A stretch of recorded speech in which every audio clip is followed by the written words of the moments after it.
Bonjour à tous. Aujourd'hui, une petite analyse, puisque Sir Lenny Henry a donné une interview dans laquelle il parle de son rôle au sein de la série, et quelques jours plus tard, Fellowship of Fans a publié des informations concernant la place des Hobbits dans la série. Du coup, cette vidéo abordera ces deux facettes à la fois, avec d'abord ce qu'a dit l'acteur et ce que l'on peut en tirer comme conclusion ou comme déduction, et une seconde partie où là on parlera des fameuses rumeurs sur la place des Hobbits dans l'histoire de la série. Du coup, commençons par l'interview de Sir Lenny Henry lors de l'émission Saturday Live le 9 octobre dernier, au cours de laquelle il a parlé de sa vie, de sa carrière, mais surtout ce qui nous intéresse, de sa participation à la série Seigneur des Anneaux d'Amazon. Ainsi, l'acteur a déclaré, et là on ouvre les guillemets et on prend une grande inspiration, « Au cours des 2 dernières années, j'ai travaillé sur le Seigneur des Anneaux, et c'est une chose extraordinaire. C'est la plus grande émission de télévision jamais réalisée en termes d'argent et d'effectifs.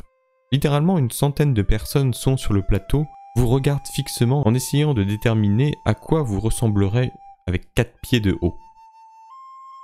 Je suis un pied velu, parce que J.R.R. Tolkien, qui était également de Birmingham, soudain, il y avait des hobbits noirs.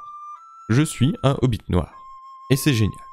Et ce qui est remarquable à propos de cette série de livres, c'est que c'est un préquel à l'âge que nous avons vu dans les films. C'est à propos des premiers jours de la comté et de l'univers de Tolkien. Donc nous sommes une population indigène de pieds velus. Nous sommes des hobbits, mais nous nous appelons pieds velus. Nous sommes multiculturels, nous sommes une tribu, pas une race. Donc nous sommes noirs, asiatiques et bruns. Même maoris dans cette tribu. Il s'agit d'une toute nouvelle série d'aventures qui sème certaines des origines de différents personnages, et il faudra au moins 10 ans pour raconter l'histoire. Parce qu'il est basé sur le Silmarillion, qui était presque comme un aide-mémoire pour ce qui se passera ensuite dans ce monde au 2e et 3e âge, et les scénaristes s'amusent beaucoup à extrapoler tout cela. Et ça va être très excitant. Il y a une présence féminine très forte là-dedans. Il va y avoir des héros féminins dans cette partie de l'histoire.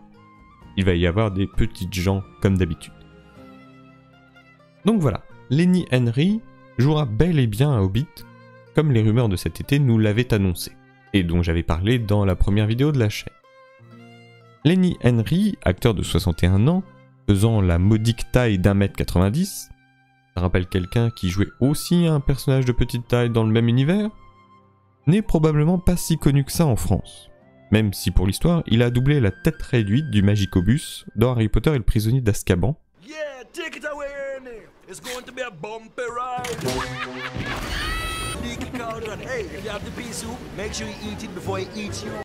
Et qu'il jouera un druide dans la série Netflix The Witcher Blood Origin. Tout d'abord, l'acteur nous rappelle que le tournage de cette saison, notamment dû au Covid, a été particulièrement long et éprouvant. 2 ans, c'est énorme. Encore plus lorsque vous êtes confiné sur un plateau de tournage, duquel aucune information ne doit sortir, à l'autre bout du monde, sans pouvoir voir votre famille ou vos amis. Mais surtout, l'évocation de cette durée laisse clairement comprendre que l'acteur n'a pas un petit rôle. De toute manière, c'était l'une des plus grosses annonces de casting d'Amazon pour la série. Je voyais mal le studio engager Sir Lenny Henry pour au final le faire jouer que quelques scènes en mode « coucou, je passe par là », ou qu'il apparaisse uniquement en caméo. Ainsi, il n'y a plus beaucoup de doute sur le fait que les Hobbits auront une place non négligeable dans la série. Ou en tout cas dans cette première saison. Mais on y reviendra un peu plus tard. Nous avons en outre la confirmation que le terme Hobbit ne sera vraisemblablement pas utilisé dans la série. On s'en doutait déjà puisqu'une partie des droits et notamment le terme même de Hobbit n'appartient pas encore tout à fait à Amazon.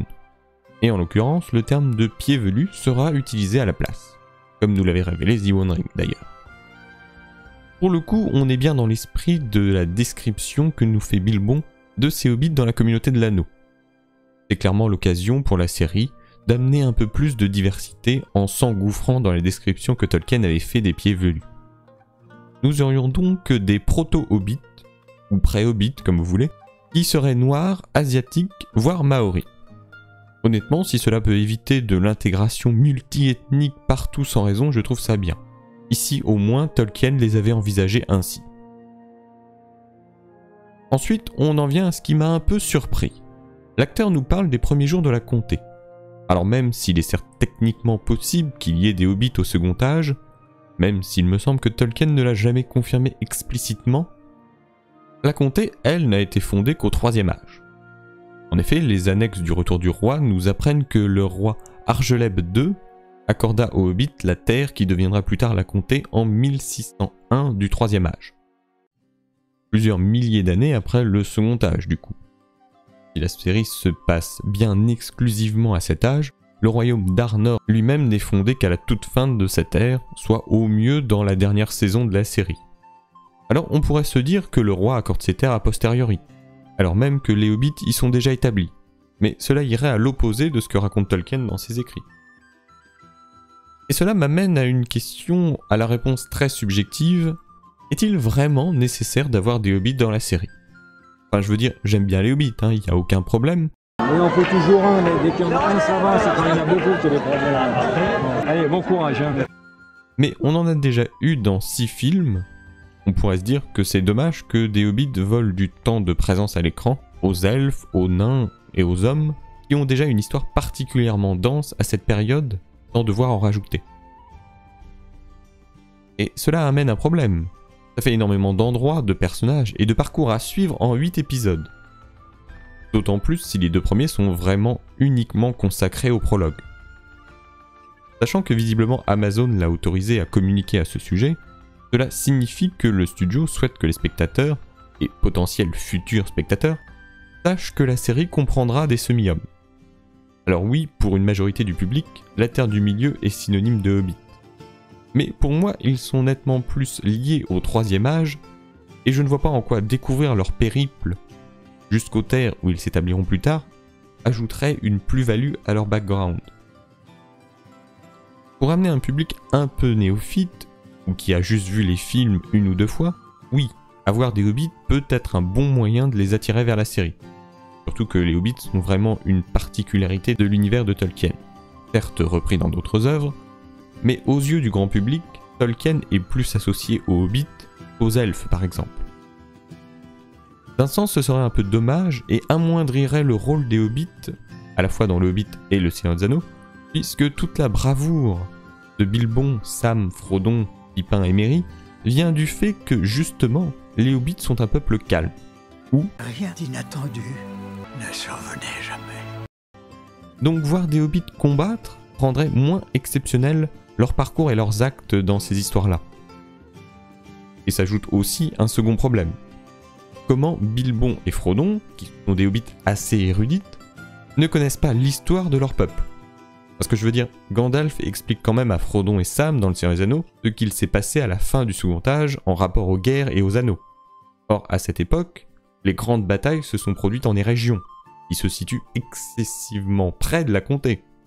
Donc si les hobbits font de la comté au cours du 2e âge dans la série, il est difficilement imaginable qu'ils n'aient pas eu conscience de la guerre qui avait lieu juste à côté de chez eux. Ah, j'ignorais. C'était donc ça tout ce tintouin, les cris... Alors, ou les hobbits étaient un peuple extrêmement primitif qui ne savait pas encore écrire, et donc la transmission orale de cette partie de l'histoire s'est perdue avec le temps, ou bien ils n'en ont rien à foutre de l'histoire et de sa transmission. Et si on imagine que les hobbits de l'époque se sont cachés justement pour se tenir à l'écart du monde des hommes, où est l'intérêt de leur arc narratif dans ce cas? Au final, j'espère que les hobbits n'auront qu'une présence assez minime dans la série, de quelques dizaines de minutes par épisode éventuellement. Mais il ne faut pas non plus partir avec des a priori négatifs. Leur histoire sera peut-être parfaitement bien intégrée à la trame générale et très intéressante. C'est simplement qu'en l'état, cela amène beaucoup de questions et surtout pas mal d'inquiétudes. Bon, l'acteur nous dit ensuite qu'il faudra 10 ans pour raconter cette histoire tellement elle est importante. Alors bon, 10 ans pour arriver au dernier épisode de la série ou 10 ans dans l'univers, à mon avis c'est bien évidemment 10 ans pour voir la fin de la série. Que la trame narrative s'étendra bien au-delà d'une dizaine d'années. En soi, ça ne paraîtrait pas fou. On sait déjà que la série est pensée pour durer 5 saisons. S'ils décident de diffuser une saison tous les 200 comme Westworld, dans ce cas-là, oui, on en a pour 10 ans. On a aussi la petite référence au Silmarillion, preuve que la série ne s'est pas basée uniquement sur les annexes du Seigneur des Anneaux. On avait déjà pu voir certains acteurs se prendre en photo sur les réseaux sociaux en lisant le livre. Mais encore une fois, la question demeure. À quel point la série racontera-t-elle cette histoire ? Une partie du livre sera-t-elle vraiment adaptée, ou les acteurs ont-ils seulement eu la consigne de lire finalement ce qui constitue la Bible de l'univers de Tolkien, pour qu'ils aient une meilleure compréhension de l'univers dans lequel ils jouent ? Pour le coup, je ne me prononcerai pas ici. Cela peut être aussi bien l'un comme l'autre, voire même les deux.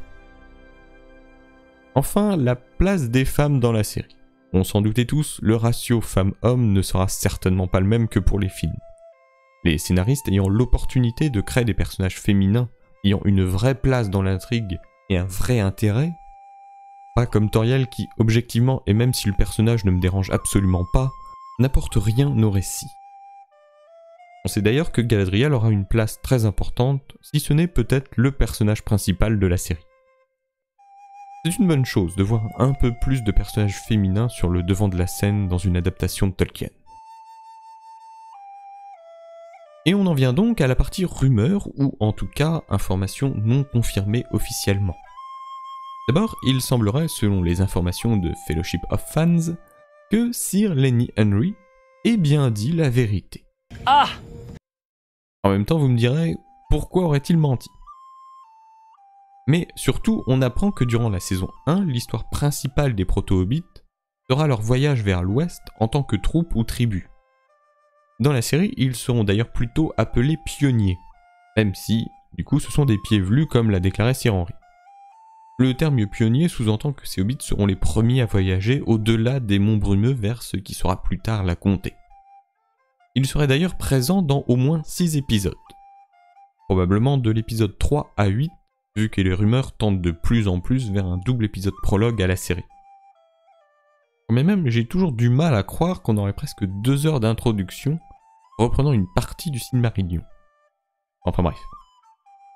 Ainsi, si ce sont juste des hobbits qui voyagent pour s'installer sur une terre hospitalière sans combattre, cela me rassurerait un peu. Même si je trouverais toujours étrange que les hobbits se soient autant coupés du monde au point de ne pas avoir conscience des batailles voisines. Cela conclut donc cette grosse vague d'informations sur la série. Informations qui me laissent un peu mitigé cette fois.